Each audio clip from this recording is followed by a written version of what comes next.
East Detroit. East Detroit. East Detroit. East Detroit. From East Detroit. Choose East Detroit. The entire East Detroit.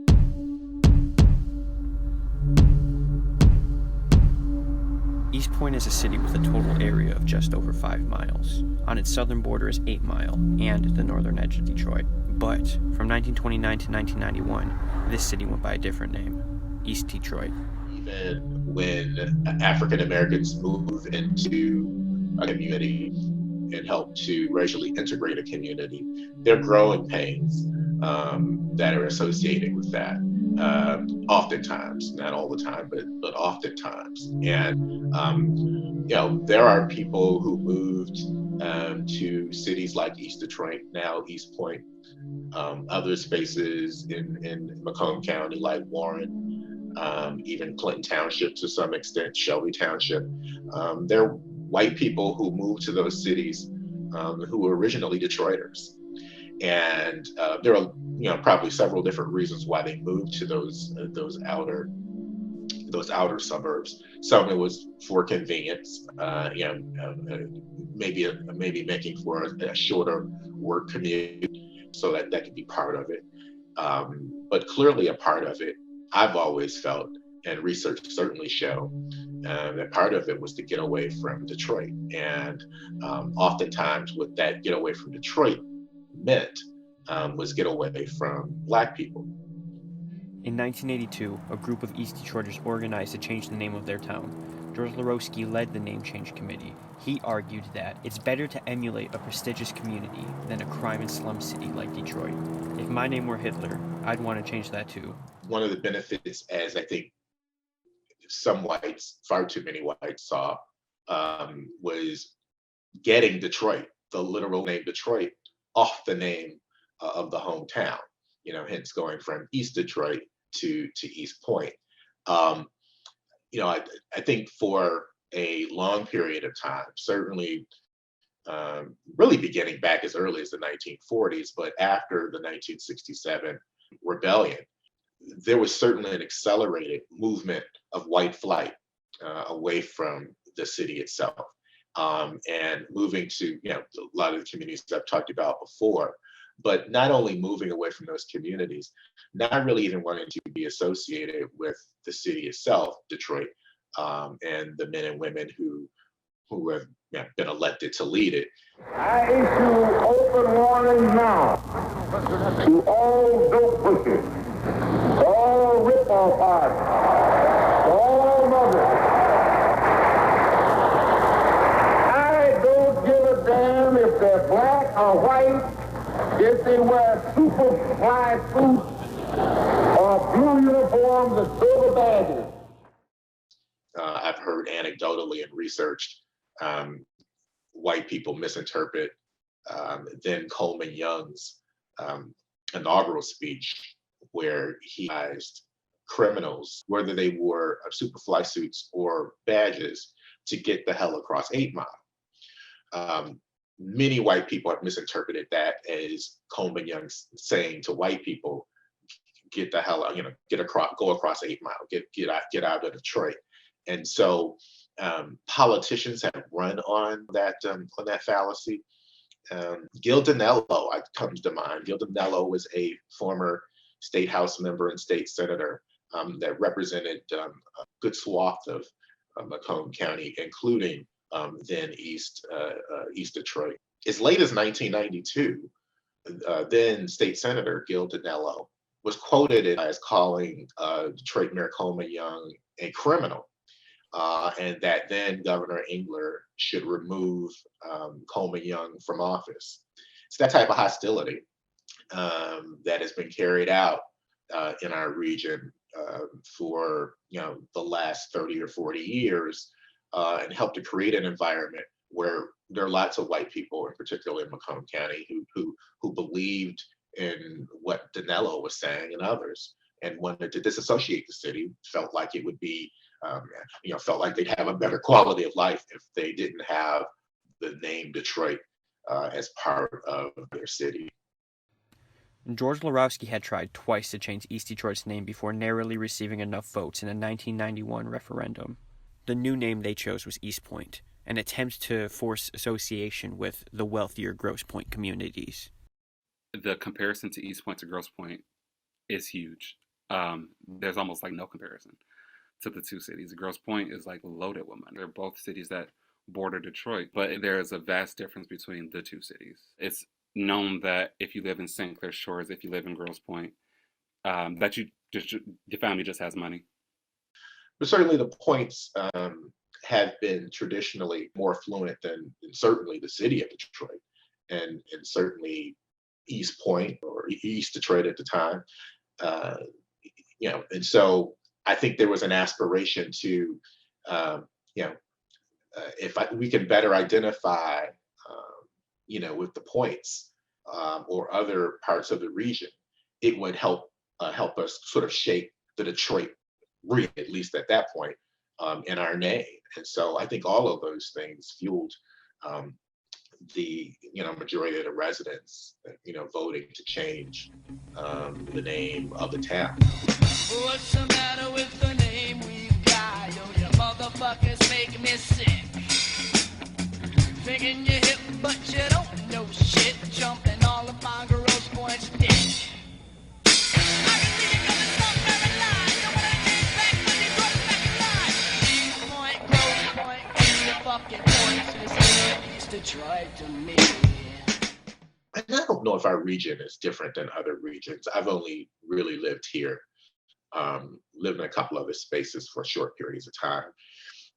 But and this goes beyond race. I mean, we have, I think, a sort of kinship and connectedness with our schools, with our school districts, in a way that we don't have with, perhaps the municipal government, the local government or city. People connect with people based on where they went to school. I mean, it's almost, I'm talking like grade school and high school in a way that maybe others kind of feel about the colleges and universities they attended.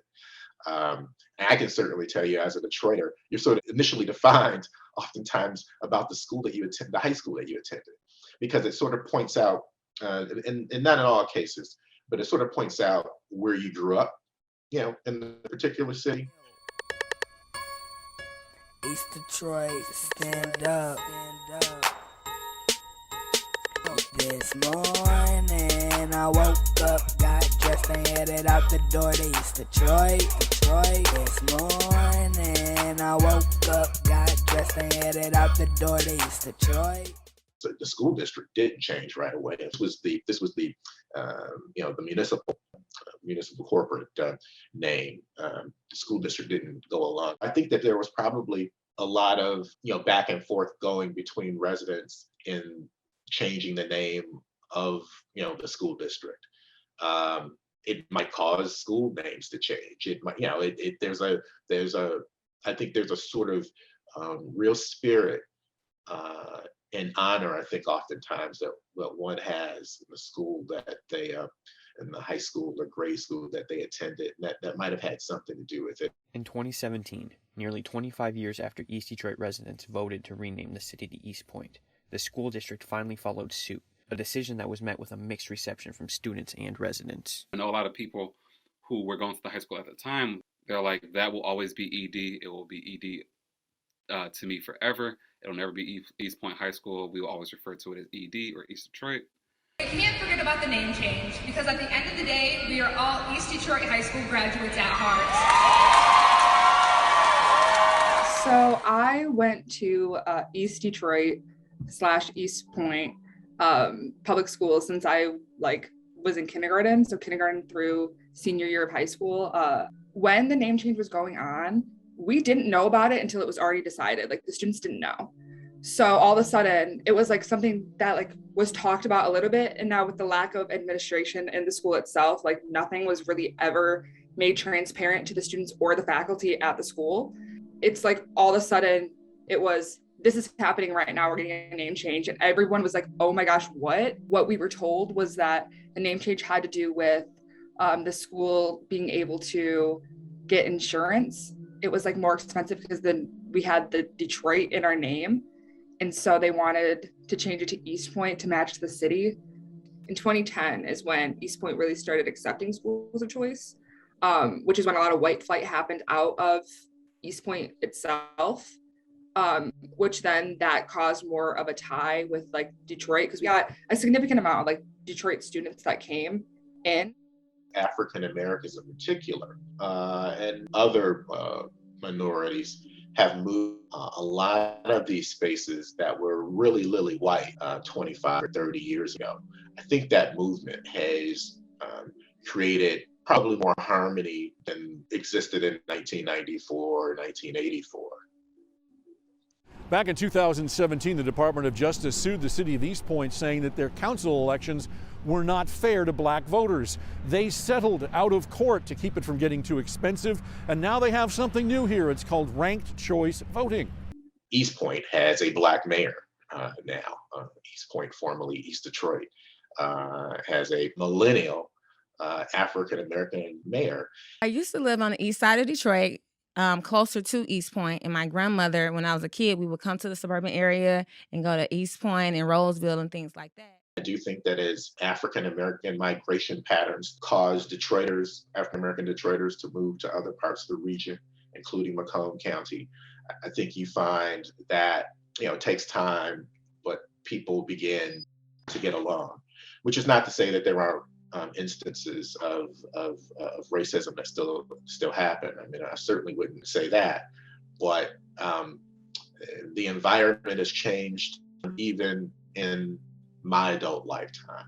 I'm 53. You have to be at the very least in your 50s to even remember, to even remember East Detroit. I mean, I don't know, I guess I was 21, 22, 23 years old when the issue was being debated, and then ultimately, voters made the decision. I still feel like there is a connection between Eastpointe and East Detroit, especially for older individuals who still consider Eastpointe East Detroit. Still, when you drive down Gratiot, you will still see things with the name of East Detroit. I know it's like a animal hospital, Detroit Animal Hospital. I feel like people always try to connect the two cities sometimes, especially in the older generations.